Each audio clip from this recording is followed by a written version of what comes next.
नमस्कार, आप सभी का जन टीवी उत्तराखंड में स्वागत है। मैं हूं आपके साथ दीपिका जांगड़। खबरों की शुरुआत करेंगे उससे पहले एक नजर हेडलाइंस पर।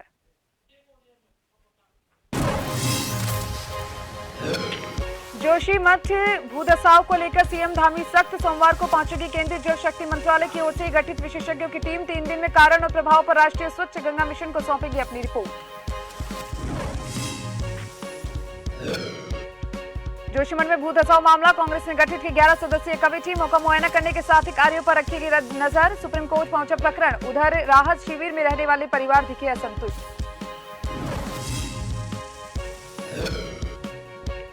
उत्तराखंड विधानसभा में बैकडोर भर्तियों का मामला, बर्खास्त कर्मचारियों का धरना प्रदर्शन। कांग्रेस ने दिया समर्थन, कहा योग्य उम्मीदवारों की नौकरियों पर न डाले डाका।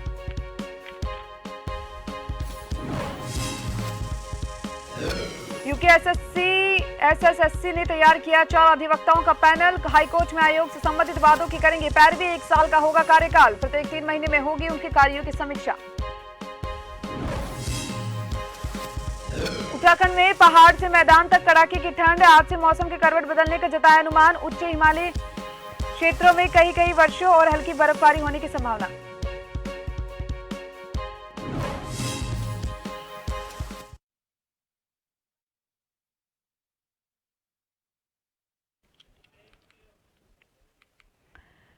मुख्यमंत्री पुष्कर सिंह धामी प्रधानमंत्री कार्यालय से लगातार संपर्क में हैं। जोशीमठ की स्थिति और वहां उठाए गए कदमों को लेकर अपडेट दिया जा रहा है। मुख्यमंत्री ने जोशीमठ से लौटने के बाद मीडिया से अनौपचारिक बातचीत में कही यह बात।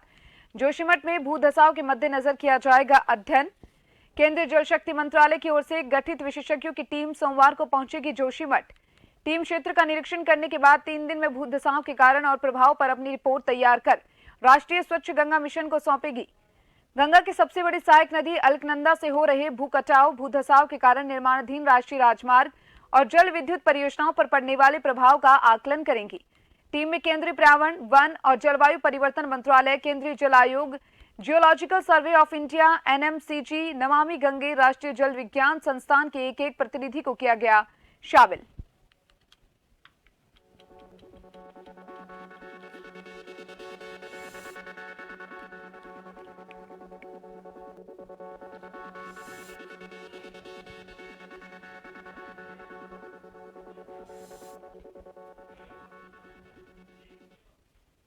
और इस खबर पर ज्यादा जानकारी के लिए मेरे साथ संवाददाता नवीन भंडारी फोन लाइन पर जुड़ चुके हैं। नवीन, जोशीमठ की अगर बात की जाए तो लगातार भूधसाव जोशीमठ में जारी है।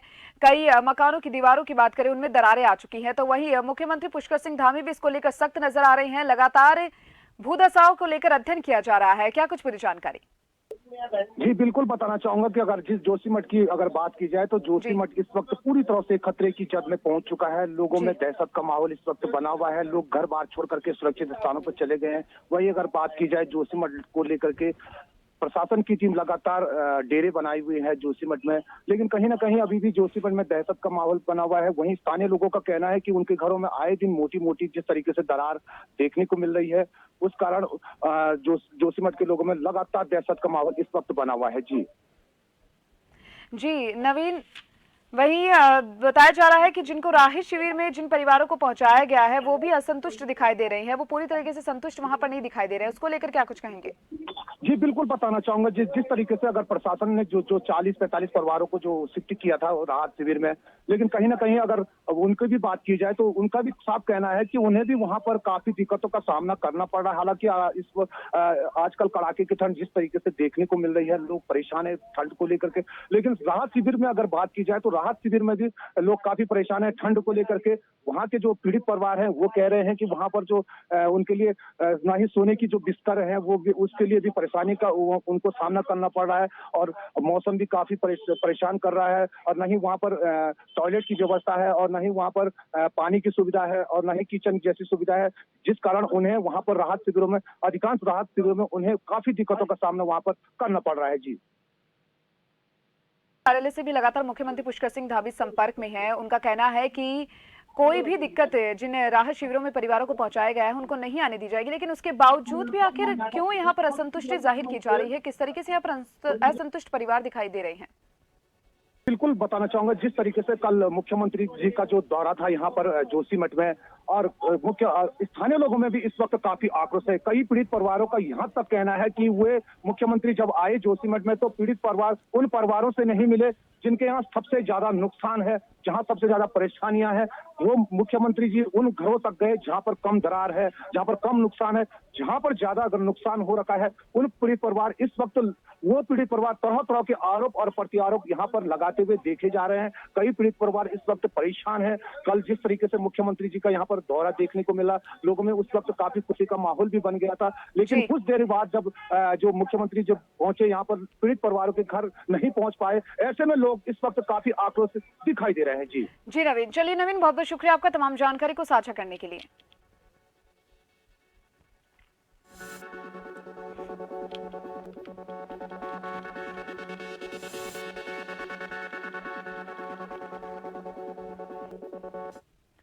जोशीमठ को देवनगरी के नाम से जाना जाता है, जिस जोशीमठ में कई तीर्थ स्थल और कई पर्यटक स्थल मौजूद है और जो जोशीमठ काफी बड़ी घनी आबादी वाला नगर माना जाता है। जोशीमठ हिंदुस्तान का अंतिम नगर पालिका के रूप में भी जाना जाता है।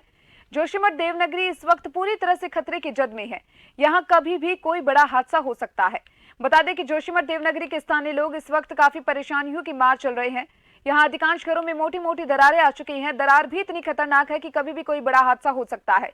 बड़ी बात तो यह है कि शासन प्रशासन के द्वारा कई पीड़ित परिवारों को राहत शिविर में शिफ्ट कर दिया गया और पीड़ित परिवार इस वक्त राहत शिविरों में अपना जीवन व्यतीत कर रही हैं। आपको बता दें कि इस वक्त जोशीमठ देवनगरी के लोग नगर पालिका भवन में या तो प्राइमरी स्कूल में या तो जोशीमठ के गुरुद्वारे में शिफ्ट हो चुके हैं फिलहाल। लेकिन राहत शिविर में रहने वाले पीड़ित परिवारों का आरोप है कि वहां पर ऐसी कुछ भी सुविधा उपलब्ध नहीं है और वहां पर अच्छी सुविधाएं उपलब्ध करवाई जाएं।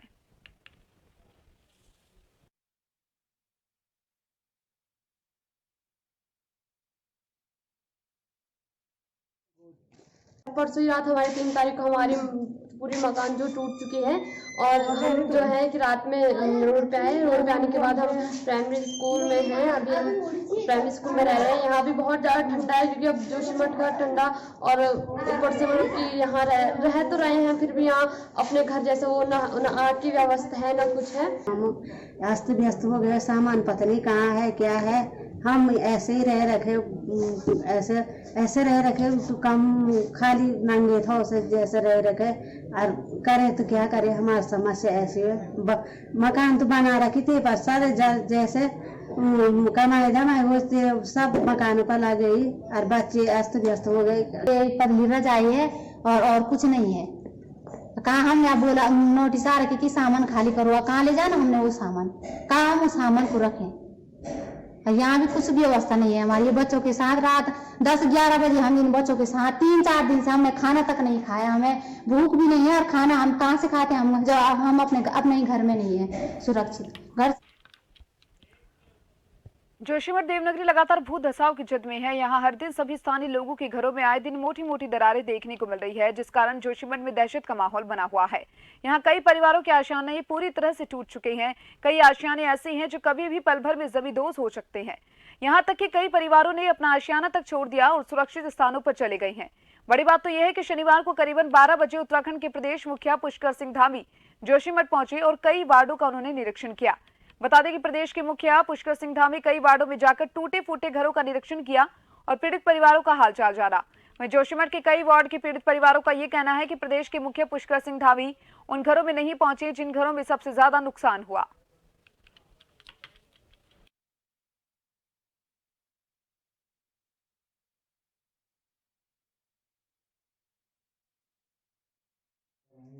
और बाट बुआ लिखे लगे घर घर होना मुख्यमंत्री जो टूट फूट होने तो होना और हम जागे आगे था कि ये तो 4-5 बजे खो मुख्यमंत्री जी घर हमारा हाथ ज्यादा टूट गया। हमारे जागे पर ज्यादा हुए हमारे मकानों पर ज्यादा दरारेगी और ज्यादा क्षतिग्रस्त हुएगी और डांग से ज्यादा टूटे। मुख्यमंत्री आते हैं, नगर पालिका में प्रशासन की ओर से एक टेंट खड़ा कर दिया जाता है जहां लोग रुके हुए हैं। उसमें राहत शिविर में मुख्यमंत्री 2-4 लोगों से मिलते और निकल जाते हैं। गुरुद्वारे में भी यही हुआ, मुख्यमंत्री वहां गए, लोगों से 2-4 लोगों से मिले और चले गए। जो प्रभावित हैं, जो घर आज टूट रहे हैं, जिनकी नींव हिल चुकी है, उन और मुख्यमंत्री जाने को तैयार नहीं, उन और प्रशासन के लोग जाने को तैयार नहीं थे। हम तो बहुत ही आक्रोश में है। अब जब नहीं आए तो अन्य जी हम तो बहुत आक्रोश में है। हमारी क्षतिग्रस्त ऐसी हो रही सकती है। एक महिलाएं हमारे साथ वहाँ बैठी बैठी बेहोश होकर वहाँ हॉस्पिटल में है पड़ी हुई। अगर कुछ हो गया तो इसका जवाबदार कौन रहेगा? हमारी इतनी परेशानी हो रही कि क्या बताएं, देखने लेके नहीं है, घर बार रोड में ठहरे हैं, फिर भी विद्यालय में जा रहे थे। पर सुबह शाम जहाँ टूट रखा वहीं पर बैठे हैं भूखती से कि आ रहे होंगे तो कहाँ है। मुख्यमंत्री कह रहे कि यहाँ अभी यहाँ है, अभी वहाँ है, अभी यहाँ। इंतजार करते करते आंखें थक गई हमारी। उत्तराखंड के जोशीमठ में जमीन धंसने और घरों में दरार आने के बाद राज्य सरकार ने 600 परिवारों को सुरक्षित जगह पर पहुंचाने के निर्देश दिए। तो वहीं ज्योतिष पीठ के शंकराचार्य स्वामी अभी मुक्तेश्वरानंद सरस्वती ने सुप्रीम कोर्ट में याचिका दाखिल की। इसमें जोशीमठ में जमीन धंसने को राष्ट्रीय आपदा घोषित करने और लोगों की मदद के लिए अदालत से दखल देने की मांग की गई। याचिका में यह भी मांग की गई है कि जोशीमठ के निवासियों की सहायता के लिए नेशनल डिजास्टर मैनेजमेंट अथॉरिटी को निर्देश दिया जाएगा। शंकराचार्य ने कहा कि पिछले 1 साल से जमीन धंसने के संकेत मिल रहे थे, लेकिन सरकार ने इस पर ध्यान नहीं दिया। अभी मुक्तेश्वरानंद सरस्वती आज जोशीमठ जाएंगे।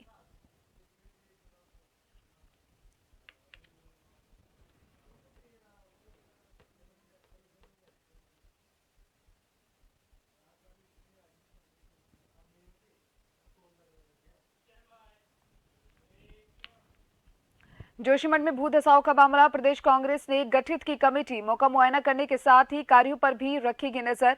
जोशीमठ में लगातार अगर बात यहां पर की जाए तो जमीन में दरारें देखी जा रही हैं।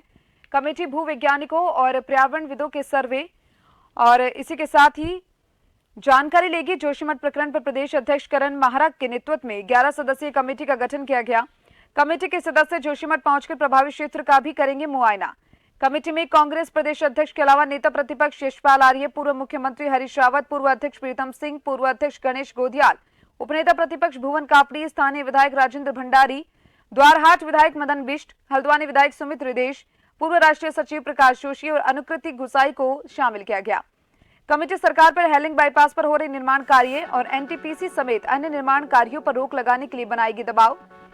एनटीपीसी ने जोशीमठ के सभी घरों का बीमा करवाने के संबंध में जो समझौता किया था उसके अनुपालन की स्थिति भी कमेटी जानेगी।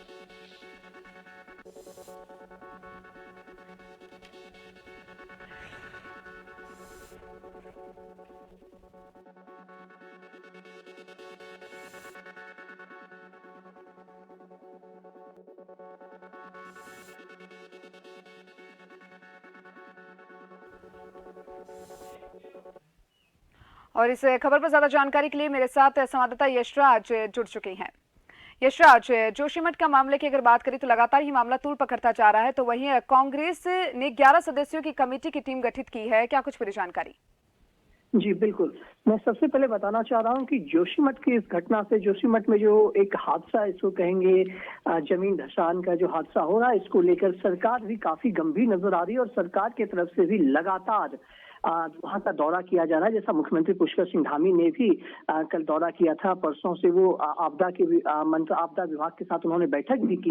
उसके बाद मैं आपको बताना चाह रहा हूं कि कांग्रेस की तरफ से भी जोशीमठ को लेकर के कमेटी का गठन किया गया है, जिस कमेटी मौके पर जाकर वहां का मुआयना करेगी और वहां पर जो सरकार द्वारा कार्य किया जा रहा है उस कार्य पर भी नजर रखेगी और साथ ही साथ यदि कहीं और भी जोशीमठ की कई और इलाकों में भी यदि दरार पड़ने की घटना आती है या कुछ और भी हादसा होने की बात आती है तो वहां पर भी नजर रखेगी। दूसरी सबसे बड़ी बात है कि जोशीमठ के कांग्रेस का एक मुख्य उद्देश्य यह भी है, कांग्रेस का देखने का एक तरीका यह भी है कि क्या जोशीमठ में जो पीड़ित परिवार है, पीड़ित व्यक्ति है, क्या सरकार उनकी तरफ ध्यान दे रही है या सरकार अपना ध्यान नहीं दे रही है। मतलब जोशीमठ के मामले में यदि कहा जाए तो कांग्रेस पूर्णतः विपक्ष की भूमिका निभा रही है।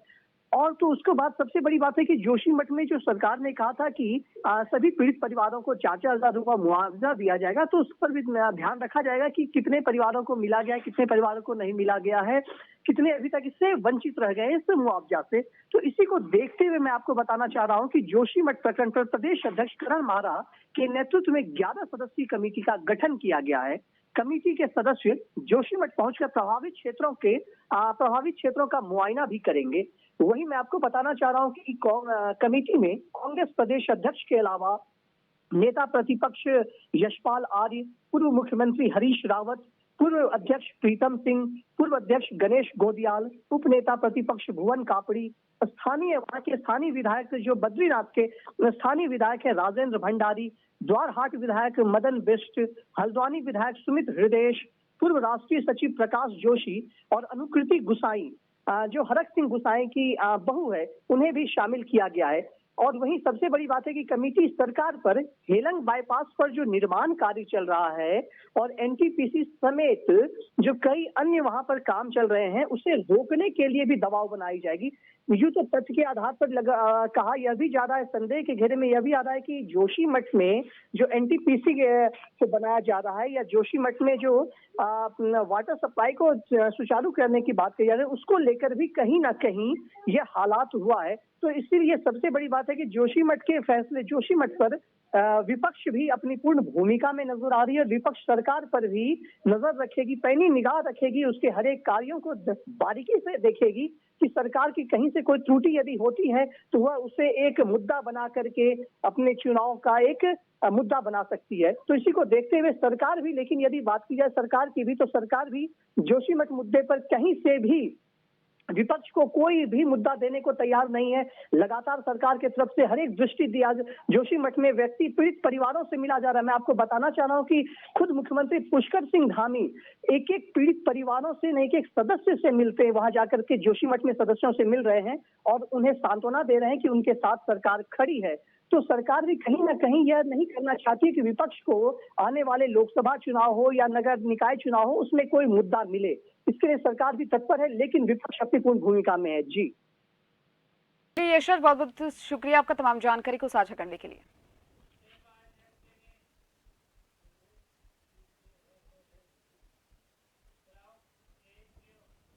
तो वहीं यूकेएसएसएससी ने हाईकोर्ट में आयोग से संबंधित वादों की पैरवी के लिए 4 अधिवक्ताओं को पैनल में नियुक्त किया है। आपको बता दें कि आयोग की ओर से जारी सूचना के मुताबिक इन 4 अधिवक्ताओं में सीके शर्मा, शैलेंद्र नौटियाल, प्रियंका अग्रवाल और हर्षवर्धन सिंह धानिक है शामिल। 4 अधिवक्ताओं का कार्यकाल 1 साल का होगा और प्रत्येक 3 महीने में उनके कार्यों की समीक्षा की जाएगी।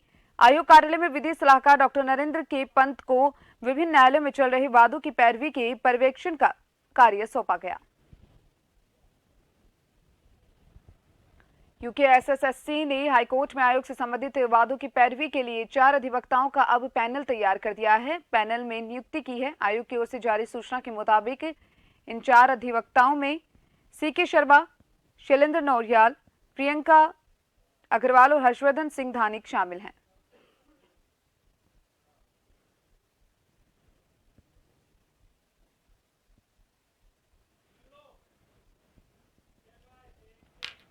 इस खबर पर ज्यादा जानकारी के लिए मेरे साथ bureau chief SN Pant phone line पर जुड़ चुके हैं। एसएन पंत, यूकेएसएसएससी ने हाईकोर्ट में आयोग से संबंधित वादों की पैरवी के लिए अब 4 अधिवक्ताओं के पैनल को नियुक्त कर दिया है, क्या कुछ पूरी जानकारी? बिल्कुल, आपको बताना चाहूंगा, उत्तराखंड में भ्रष्टाचार पर जीरो टॉलरेंस की नीति अपनाते हुए राज्य सरकार लगातार हर एग्जाम को कंडक्ट करने के साथ ही बड़ी पारदर्शिता के साथ काम करना चाहती है। इसीलिए यूकेएसएससी में जो जिस तरीके का मकड़जाल था या यूं कहें कि गोरख धंधा था, उस पर प्रहार करते हुए राज्य सरकार ने पूरे प्रकरणों की जांच एसटीएफ को सौंपी थी और एक के बाद एक गिरफ्तारियां करते हुए राज्य सरकार ने यूकेएसएससी में जितने भी विचाराधीन एग्जाम थे उन सभी एग्जामों को रद्द किया था। अब सवाल ये है कि बेरोजगारों को अगर रोजगार देना है तो एग्जाम कंडक्ट कराने होंगे। एग्जाम अगर पारदर्शिता के साथ, साफ सुथरी व्यवस्था के साथ हो तो ऐसे में उन तमाम जो नकल माफिया हैं या यूं कहें कि जो इस तरीके का गिरोह चलाते हैं उनको गिरफ्तार करना पड़ेगा। इसके लिए एसटीएफ को संपूर्ण जिम्मेदारी दी गई है। लेकिन जिन बच्चों ने अच्छी मेहनत की है, पूरी ईमानदारी के साथ अपना एग्जाम दिया है, उसके बावजूद भी उनका नंबर प्रतियोगी परीक्षाओं में नहीं आता है, इसको लेकर के भी राज्य सरकार के मुखिया के तौर पर पुष्कर सिंह धामी ने इसकी महत्वता को समझा और बकायदा उन्होंने यूकेएसएससी आयोग को निर्देशित किया कि जो एग्जाम में धांधली नहीं हुई है उन एग्जाम को दोबारा कराया जाए या जिन एग्जाम में धांधली हुई है उनको चिन्हित करने के बाद दोबारा से इसकी प्रवेश परीक्षा आरंभ कर दी जाए। एक तरफ लोक सेवा आयोग को एग्जाम का नोडल एजेंसी बनाया है, दूसरी तरफ यूकेएसएससी ने अपना एक पैनल गठित करते हुए राज्य सरकार की तरफ से आयोग में प्रस्ताव दिया और आयोग ने अपने पैनल को हाईकोर्ट में वाद दायर करने के लिए रखा है। यानी जिसका मतलब है कि जो आयोग ने अपने वकीलों का पैनल बनाया है वो वहां पर जो एग्जाम कंडक्ट कराए जाने को लेकर के वाद दाखिल है उनको बड़ी प्रमुखता के साथ हाईकोर्ट के सामने मजबूत पैरवी करेंगे और ज्यादा से ज्यादा तादाद में अपने यहाँ एग्जाम कंडक्ट कराए जाएंगे। जी बिल्कुल, एसएन पंत, यहाँ पर 4 अधिवक्ताओं का पैनल को तो नियुक्त कर दिया गया है, लेकिन इससे क्या कुछ कहा जा सकता है कि आने वाले जो सरकारी एग्जाम्स है, क्या उनमें धांधली में कमी देखी जा सकती है?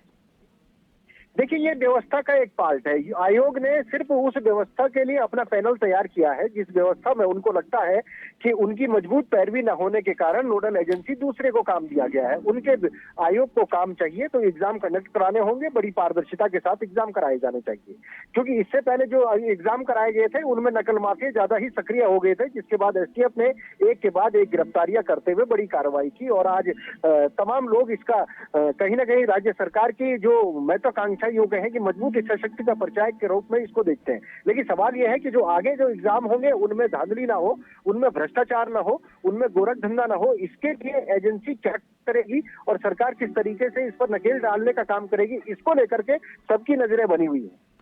जी चलिए, बहुत बहुत शुक्रिया आपका तमाम जानकारी को साझा करने के लिए।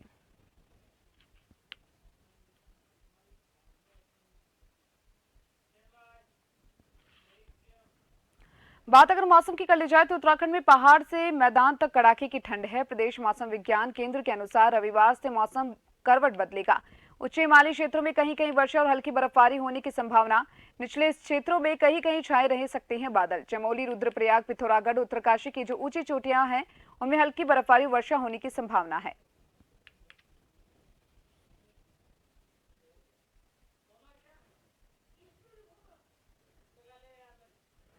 उत्तराखंड में पहाड़ से लेकर मैदान तक कड़ाके की ठंड का असर देखने को मिल रहा है।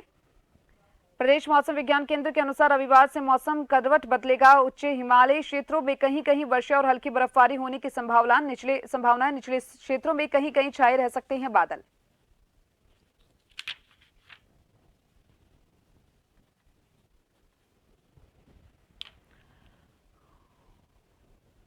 उत्तराखंड में मैदान से लेकर पहाड़ तक सब कुछ ठंडा। सर्दी का सितम लगातार उत्तराखंड में जारी है। अब ऐसे में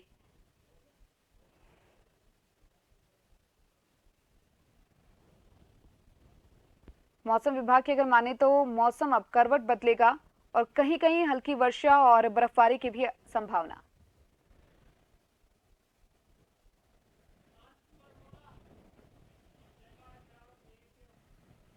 और ज्यादा जानकारी के लिए मेरे साथ संवाददाता हिमांशु बरमोला फोन लाइन पर जुड़ चुके हैं। हिमांशु, उत्तराखंड की अगर बात की जाए तो सर्दी का सितम लगातार जारी है। मैदान से लेकर पहाड़ तक ठंड ही ठंड हर तरफ नजर आ रही है। अब ऐसे में किस तरीके का मौसम, अगर तापमान की बात करें, वहां पर देखा जा रहा है और किस तरीके से आम जन सर्दी से बचने के उपाय करते नजर आ रहे हैं?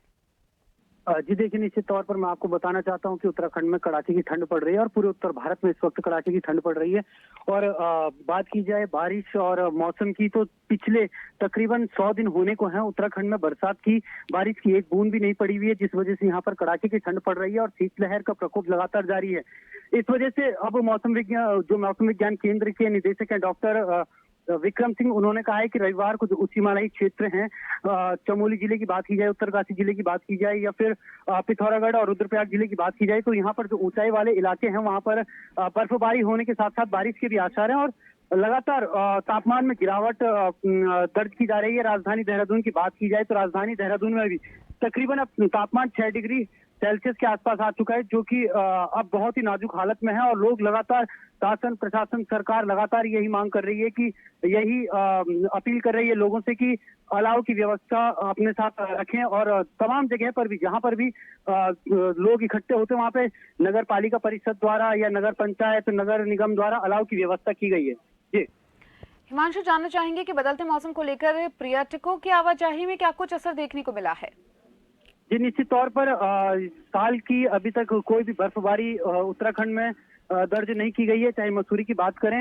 हालांकि मसूरी में जब भी पर्यटक आते थे तो उस साल की पहली बर्फबारी का लुत्फ उठाते थे, हालांकि इस बार बर्फबारी नहीं पड़ी और ये पूरा जो है उत्तराखंड में कहीं पर भी इस बार बर्फबारी नहीं पड़ी, तो पर्यटकों में थोड़ा सा उत्साह कम देखने को मिल रहा है और तादाद में भी कमी देखी जा रही है। हालांकि नए साल को लेकर जिस तरीके से होटल फुल थे उत्तराखंड में पर्यटन की दृष्टि को देखते हुए, या नैनीताल की बात की जाए तो हालांकि पर्यटक तो आए हैं, लेकिन उस तरीके से जिस तरीके से शासन प्रशासन ने तैयारियां की थी उस पर अमल नहीं हो पाया ढंग से, क्योंकि पर्यटक उतनी तादाद में उत्तराखंड नहीं पहुंच पाए। जी चलिए, बहुत बहुत शुक्रिया हिमांशु तमाम जानकारी को साझा करने के लिए।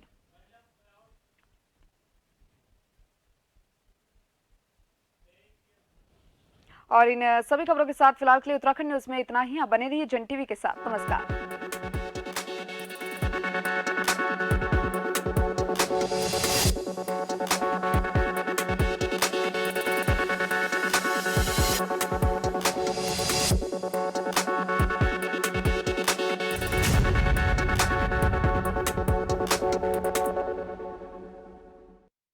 पश्चिमी राजस्थान उद्योग हस्तशिल्प उत्सव 2023 विकासशील राजस्थान उद्यमशील राजस्थान।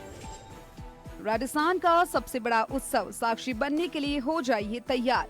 माननीय मुख्यमंत्री श्री अशोक गहलोत करेंगे उत्सव का उद्घाटन। उत्सव में होंगी सेमिनार और प्रशिक्षण कार्यशाला, जिसमें होंगे राज्य के मंत्री और प्रशासनिक अधिकारी।